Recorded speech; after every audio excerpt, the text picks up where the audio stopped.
చెప్పండి ఏంటి నిన్నటి సభతో కాస్త బీఆర్ఎస్లో జోష్ కనపడుతుంది. మీకేమన్నా భయం అనిపిస్తుందా? ఏమనిపిస్తుంది? కేసీఆర్ బయటకు వచ్చారు.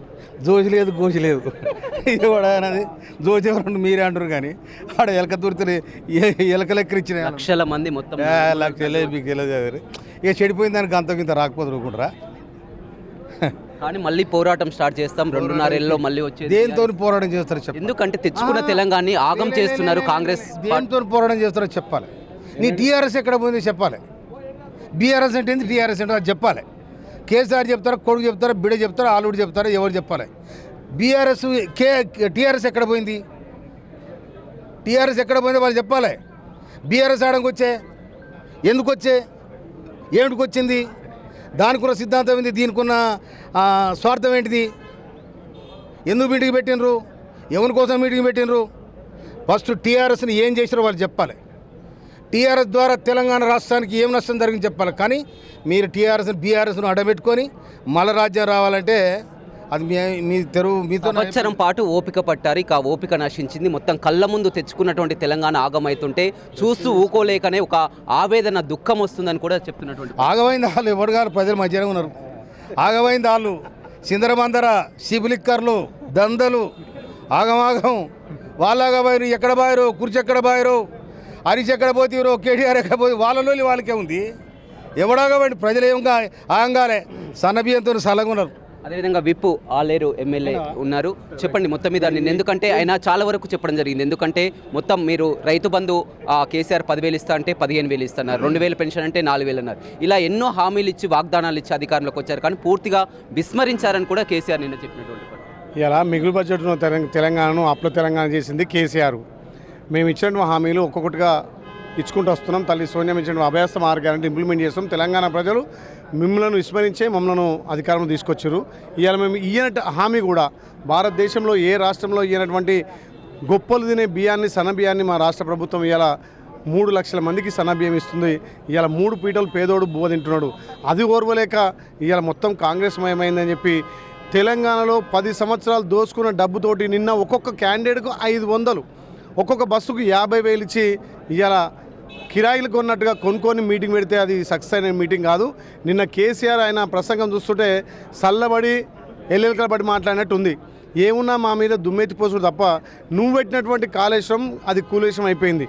ఇలా కాళేశ్వరం లేకున్నా, మేడిగడ్డ లేకున్నా భారతదేశంలో తెలంగాణలో ఎక్కువ ధాన్యం పండించిన చరిత్ర ఇలా కాంగ్రెస్ పార్టీది. కాబట్టి కాంగ్రెస్ పార్టీ ప్రజల పక్షాన, పేదల పక్షాన, రైతుల పక్షాన, నిరుద్యోగుల పక్షాన తెలంగాణ కోసం కొట్లాడిన అందరినీ ఇలా అందరం ఎక్కించింది కాంగ్రెస్ పార్టీ. కాంగ్రెస్ పార్టీ మీద నువ్వు మాట్లాడితే అది ఆకాశం మీద ఉమ్మేసినట్టు. కానీ ఖచ్చితంగా మళ్ళీ పోరాటం మొదలైంది. మొత్తం ప్రజల వెంట నేనుంటా, ఖచ్చితంగా 2.5 ఏళ్లలో మళ్ళీ అధికారం తమదేనని కూడా చెప్తున్నటువంటి. ఎవరి మీద పోరాటం చేస్తావు? ఎల్లాక మా సోదరుడు చెప్పిండు, టీఆర్ఎస్ అని చెప్పి తెలంగాణ సెంటిమెంట్ మీద 10 ఏళ్ళ అధికారం వచ్చి తెలంగాణ సంపదను భారతదేశంలో మొత్తం పంచాలని, ఈడ తెలంగాణ రైతులు చనిపోతే వేరే రాష్ట్రంలో పోయి చెక్కులు ఇచ్చొచ్చి కనీసం ఆ చెక్కులు కూడా ఫెయిల్ కాలే. ఇలా మరి టీఆర్ఎస్ తీసేసి బీఆర్ఎస్ ఎందుకు పెట్టినావు? నువ్వు రాష్ట్రంలో ఎలగబెట్టినవి, దేశంలో ఏమి ఎలగబెడతావు? ఒక రాష్ట్రాన్ని చూసుకోలేనివి దేశంలో నేను ఎలగబెడతా, కేంద్రంలో చక్రం ఇస్తా అని చెప్పి మొన్న ఎంపీ ఎలక్షన్లో గుండుసునే ఇచ్చారు. అయినా తెలంగాణ ప్రజల్ని గుండుసించడం కూడా నీ బుద్ధి మారకపోతే అదే అహంకార పొగడలు. కాంగ్రెస్ పార్టీ అంటే తెలంగాణ ఇచ్చిన పార్టీ, దేశాన్ని స్వతంత్రం ఇచ్చిన పార్టీ. అలాంటి పార్టీ నువ్వు నిండు అసెంబ్లీలో సోనియమ్మ ఇన్సెంటివ్ వల్లనే తెలంగాణ వచ్చింది, సోనియమ్మ దయ వల్లనే తెలంగాణ వచ్చిందని చెప్పి మళ్ళీ ఇవాళ కాంగ్రెస్ పార్టీ విలన్ అని చెప్పి చెప్పడానికి కేసీఆర్కి ఏమైనా ఉండాలి.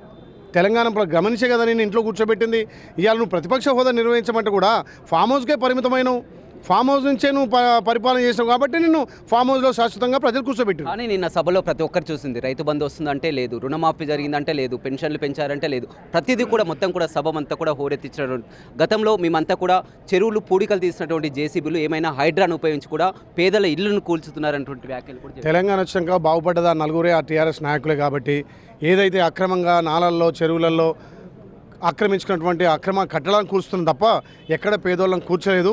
ఏదైతే మీరు మీ సొంత లాభాల కోసం గతంలో చేసినటువంటి అరాచకాలను మా ప్రభుత్వం ఒక్కొక్కటిగా ముందుకు తీసుకొస్తుంది. మీరు చేసిన అప్పులు, మీరు చేసిన తప్పుల వల్లే ఇవాళ తెలంగాణ రాష్ట్రం అప్పుల పాలైంది. అయినా కడుపు కట్టుకొని మా గౌరవ ముఖ్యమంత్రి మా మంత్రులు ఒక్కొక్కటిగా ఇంప్లిమెంట్ చేస్తున్నాం. భారతదేశంలో ఏ రాష్ట్రంలో చేయనటువంటి రుణమాఫీ 25 లక్షల మందికి ఏకకాలంలో 21 కోట్లతో రుణమాఫీ చేసినాం. మేము వచ్చిన కొత్తలోనే రైతు భరోసా ఇచ్చినాం. మొన్న కూడా 4.5 ఎకరాలకు రైతు భరోసా ఇచ్చినాం. మిగతా రైతులకు రైతు భరోసా ఇస్తున్నామని చెప్పి హామీ ఇస్తున్నాం. ఇవాళ సన్నోట్లకు 500 బోనస్ ఇస్తున్నాం. ఇన్ని సంక్షేమ పథకాలు ఇస్తుంటే మేము ఆ ఎలక్షన్లో ఇచ్చిన హామీలు ఇయ్యనటువంటి హామీలను అమలు పరుస్తుంటే ప్రజలలో మంచి ఆదరణ వస్తుంటే దాన్ని చూసొరవలేక 10 ఏళ్ళు దోసుకున్న సంపదతోటి లక్షల కోట్లు ఒక్కొక్క కాన్స్టిట్యూన్సీ ₹1 కోటి ఇచ్చి నువ్వు మీటింగ్ పెడితే సక్సెస్ అనుకుంటున్నావు. అది సక్సెస్ కాదు, మీ వినాశనానికే తప్ప ఎవరు కూడా దాన్ని హర్షిస్తలేరు. తెలంగాణ ప్రజలు, తెలంగాణ రైతాంగం, ముఖ్యంగా తెలంగాణలో మహిళల ఆత్మగౌరవం పెంచాం కాబట్టి తెలంగాణ ప్రజలు ఇంకా 10 సంవత్సరాలు కాంగ్రెస్ వైపే ఉంటారు. కాంగ్రెస్ పార్టీ తెలంగాణలో అధికారం ఉంటుంది. రైట్, చూడొచ్చు నిన్న కోట్ల రూపాయల ఖర్చు పెట్టి కూడా సభను జరపడం జరిగింది. గత 10 ఏళ్లలో కూడా బీఆర్ఎస్ చేసినటువంటి మొత్తం ఏ విధంగా దోచుకున్నదో ప్రజలంతా కూడా చూడడం జరిగింది. కానీ కాంగ్రెస్ పార్టీ ఇచ్చినటువంటి హామీలను ఒక్కోటి నెరవేర్చుకుంటూ కూడా ప్రజల కోసం పనిచేస్తున్న పార్టీ కాంగ్రెస్ పార్టీ. బీఆర్ఎస్ మళ్ళీ అధికారంలోకి రావడం అనేది కళ అని కూడా నల్గొండ కాంగ్రెస్ ఎమ్మెల్యేలు చెప్తున్నారు. రవితో రమేష్, బిగ్ టీవీ, నల్గొండ.